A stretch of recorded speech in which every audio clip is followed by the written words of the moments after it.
आज का जो टॉपिक है, हम लोग ने पीछे टॉपिक क्या पढ़ा?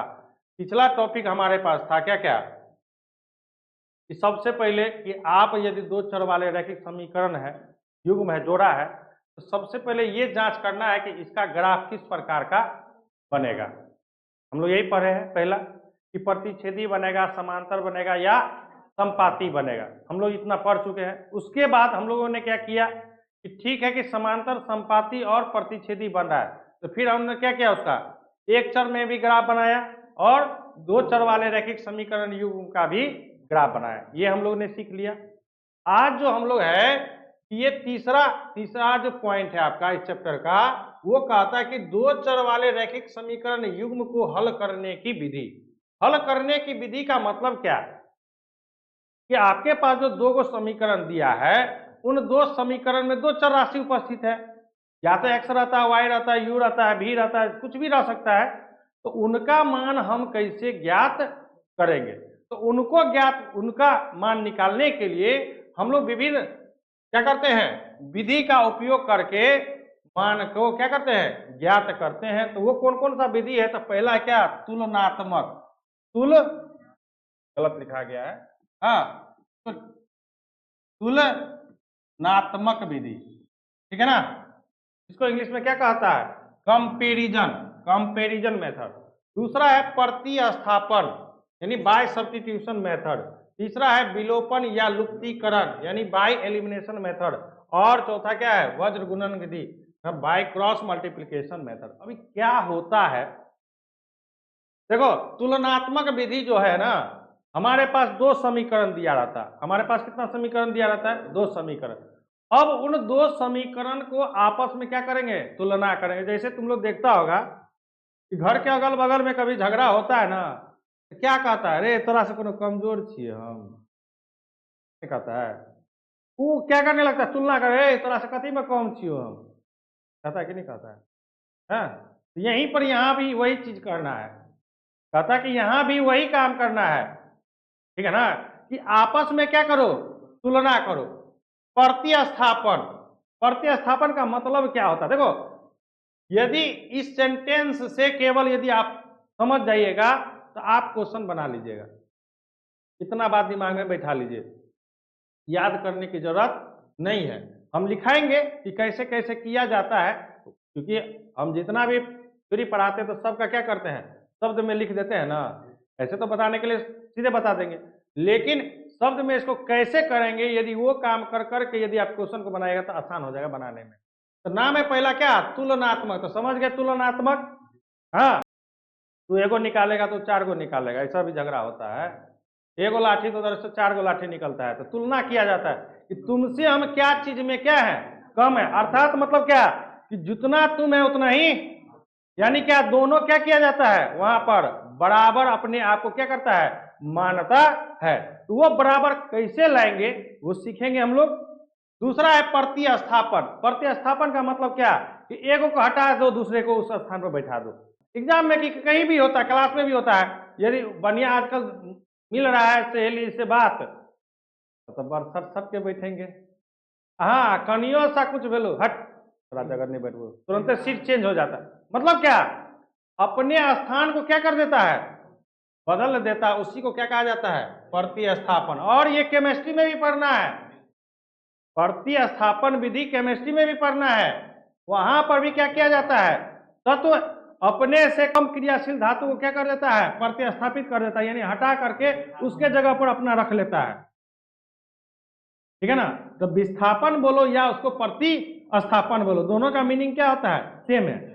फिर है विलोपन या लुप्तीकरण। विलोपन गायबे क्या देबो जना, कहै छी गांव सब में बच्चा सबके किडनैप करे छै तो की करे छै, कहबे क्या देलक, गायबे कर देगा। क्रॉस मल्टी वज्र छे, वज्र का मतलब क्या, क्रॉस मल्टीप्लिकेशन, मतलब कोना कोनी गुना करके, कोना कोनी गुना करके वहां पर एक्स और वाई का यानी चर राशि का मान ज्ञात किया जाता है। तो ये जो जितना भी है, ये जो चार गो विधि है ना, ये चारों विधि का उपयोग किया जाता है क्या चीज में, केवल चर राशि का अचर मान ज्ञात करने के लिए। चर राशि का कैसा, अचर मान। चर राशि का जैसे x का मान निकला 2, तो एस एक्स तो हम लोग क्या है, चर है, लेकिन 2 क्या है हमारा, अचर है, क्योंकि 2 का मान कभी 3 नहीं हो सकता है, होगा नहीं होगा। अर्थात कहने का मतलब है कि ये जो 4 गो विधि जो हम लोग पढ़ेंगे, ऐसे है 5 गो विधि, लेकिन हमारे एनसीईआरटी बुक में, हमारे जो बिहार सरकार का जो अपना जो एग्जाम लेता है, उसमें 3 गो विधि का उपयोग किया जाता है। एक है प्रतिस्थापन, दूसरा है विलोपन, तीसरा क्या है, वज्र गुणन। और जब भारतीय भवन का पढ़ते हैं तो वहां पर 5 गो है, जिसमें से हम एक जोड़ दिए हैं, केवल तुलनात्मक एक है समानता का, उसको हम क्या किए हैं, छोड़ दिए हैं, ठीक है ना।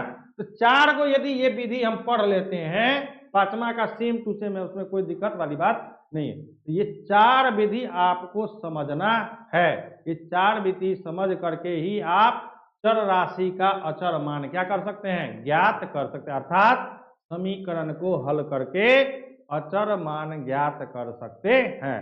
तो उसमें जो पहला है क्या, तुलनात्मक विधि, पहला क्या है आपका, तो हम लोग तुलनात्मक विधि समझेंगे कि तुलनात्मक विधि होता क्या है, और आप लोग को अभी बता ही दिए कि आपस में क्या करना है, तुलना करना है। तो चलिए देखिए तुलनात्मक में कहता क्या है। कहता है कि तुलनात्मक, क्या कहता है, तुलनात्मक, ठीक है ना। तुलनात्मक विधि में क्या कहता है, कहता है इस विधि में दोनों समीकरण में से, क्योंकि 2 समीकरण आपके पास युग्म का है, यहां क्या है, युग्म, युग्म का मतलब क्या है, जोड़ा, दोनों समीकरण में से किसी भी एक चर राशि को पकड़ लो। यदि पहला समीकरण से x को लेते हैं तो दूसरा समीकरण में भी क्या करना पड़ेगा, x को ही लेना पड़ेगा, ठीक है। यदि पहला समीकरण से y को ले रहे हैं तो दूसरा समीकरण में भी क्या करना पड़ेगा, हमको y को ही लेना पड़ेगा, ठीक है ना, ये ध्यान रखना है। तो कहता कि एक चर राशि को अलग कर दोनों समीकरण को क्या कर देंगे, हम लोग बराबर कर देंगे, जिससे एक चर में रैखिक समीकरण प्राप्त होगा, जिसे हल करने पर एक चर राशि का क्या अचर मान ज्ञात हो जाएगा। एक चर राशि का अचर मान ज्ञात हो गया। अब कहता कि पुनः उस अचर मान को किसी भी समीकरण में एक या दो, एक में रखना है एक में रखो, तुम्हारी इच्छा है 2 में रखना है 2 में रखो, 1 या 2 में रखने पर दूसरे चर राशि का क्या अचर मान ज्ञात हो जाएगा। अब कैसे करेंगे, अब देखते हैं हम लोग इसको सोल्व करते एक क्वेश्चन से। जब तक क्वेश्चन हम लोग नहीं समझेंगे तब तक दिक्कत है कि कैसे सर कह रहे हैं। तो चलिए आपके पास कोई भी क्वेश्चन, जैसे कल हम लोग ग्राफ पढ़े हैं, तो उसी में से कोई एक क्वेश्चन बोलिए कोई एक क्वेश्चन हम आपको समझाते हैं, यहाँ पर बोलिए। 2x प्लस वाई, इतना सोचता है 12, 3x माइनस 9y बराबर 16, क्या दिक्कत है, कोई क्वेश्चन कुछ भी ले सकते हैं, कोई जरूरी है कि हमको उसी में से लेना है। अब देखो यहाँ पर ये समीकरण मेरा क्या है, फर्स्ट ये हमारा समीकरण क्या है। अब हम आपको क्या बोले कि इन दोनों समीकरणों में से एकदम बच्चों देखो पूरा ध्यान पूर्वक एकदम समझो, यहां पर इस प्रकार से समझ लो कि घर पर समझाने की जरूरत नहीं है, फटाफट क्या करना है, क्वेश्चन बनाना है। और जितना क्वेश्चन इस विधि से बनाएंगे समझ जाइए कि चारों विधि से उतना ही क्वेश्चन को आपको बनाना है। मोटा मोटी एक क्वेश्चन को 4 विधि से बनाएंगे, तो 4 विधि से मतलब 20 को क्वेश्चन है, तो 20 के 80 को क्वेश्चन कम से कम बनाइए। अब देखिए क्या कह रहा है, तुलनात्मक में क्या कह रहा है कि आप यदि एक समीकरण से यानी पहला समीकरण से x का मान ले रहे हैं तो दूसरा समीकरण से भी क्या करना पड़ेगा, x का ही मान लेना पड़ेगा। कोई आपको यहाँ पर जोर जबरदस्ती नहीं है बच्चों की, जो कि आप लोगों को कहेगा कि नहीं सर x का बोले तो x का लेना है, आपको मन है y का लेना, y बराबर कीजिए, हमें उससे क्या लेना है, लेकिन आंसर क्या आएगा, सेम आएगा। अब देखिए कैसे हम लोग इसको बनाते हैं, तो यहां लिखेंगे क्या, समीकरण 1 से, समीकरण 1 हमारा क्या है, 2x प्लस वाई बराबर कितना, 12। अब हमें इसमें किसको मान निकालना है, x का मान निकालना है। तो हम करेंगे क्या कि 2x के साथ जो भी चर राशि दूसरा चर राशि जोड़ में है, घटाव में है या गुना जो भी रहेगा, हाँ यदि प्लस में तो उधर ले जाएंगे तो क्या होगा, कोई दिक्कत नहीं है। अब अभी भी चर राशि अकेला नहीं है, यदि x अभी अकेला नहीं है, x अकेला है क्योंकि अभी भी x के साथ क्या है, 2 है, तो इस 2 को भी क्या कर देना है, पूरा पूरा हटा देना। तो x बराबर क्या लिखेंगे, 12 माइनस वाई। अब इधर क्या है 2 गुना में इधर लेके आएगा क्या, तो दिक्कत है। इस समीकरण 1 से बना लिए, पुनः किससे बनाएंगे अब, समीकरण 2 से। 2 से हमारा क्या है 3x माइनस 9y बराबर कितना 16, कोई दिक्कत नहीं है। 3x बराबर कितना 16 माइनस में तो उधर प्लस 9y। अब यहां से क्या होगा x बराबर कितना 16 प्लस 9y बट्टा कितना।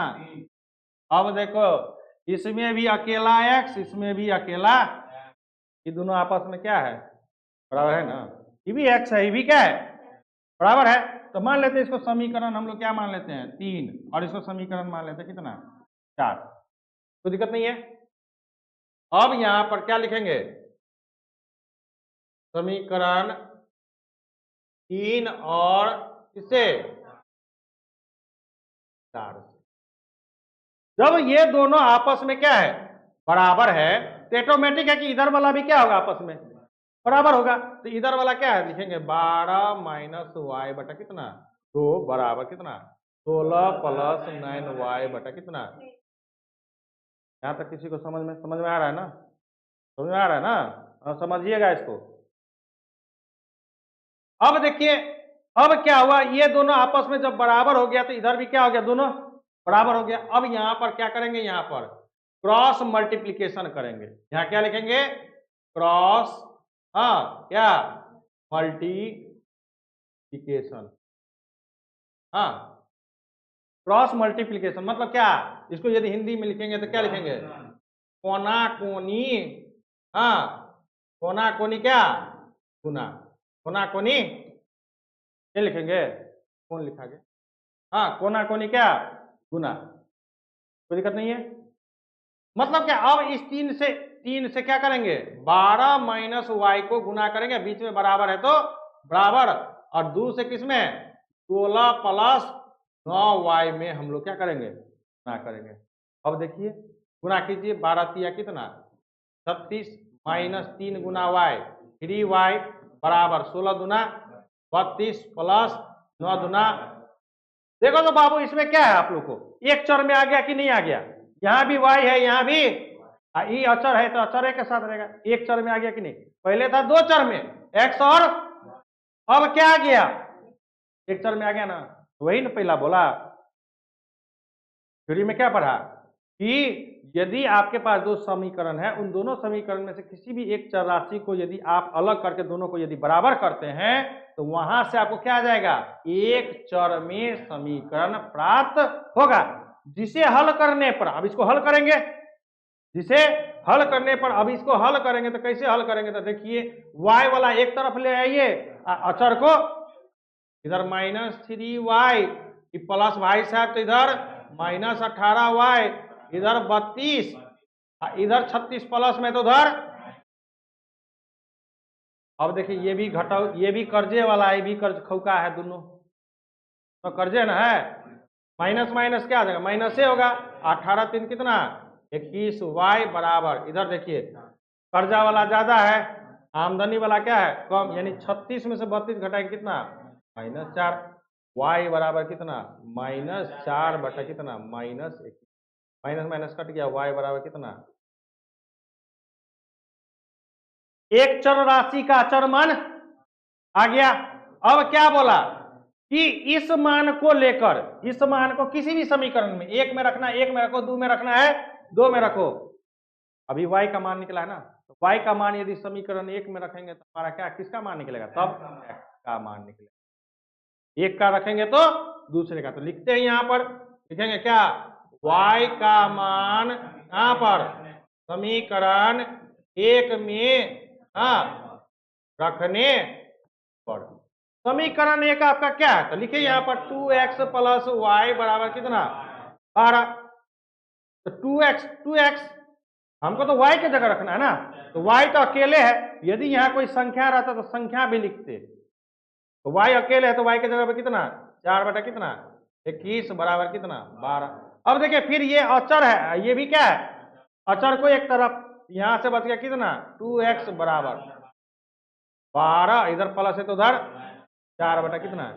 अब यहाँ पर क्या आ गया, भिन्न जोड़ भिन्न घटाव आ गया, 2x बराबर 1 और 21 का लॉस है कितना 21, 21 को 12 से गुना करेंगे तो 12 का 12, हासिल कितना 1, अब 12 दूना 24, 1 52 हो गया, ये आएगा माइनस 21 का 21 तो 4, 2x बराबर कितना बाबू 52 में से 4 कितना 248 बटा कितना 21।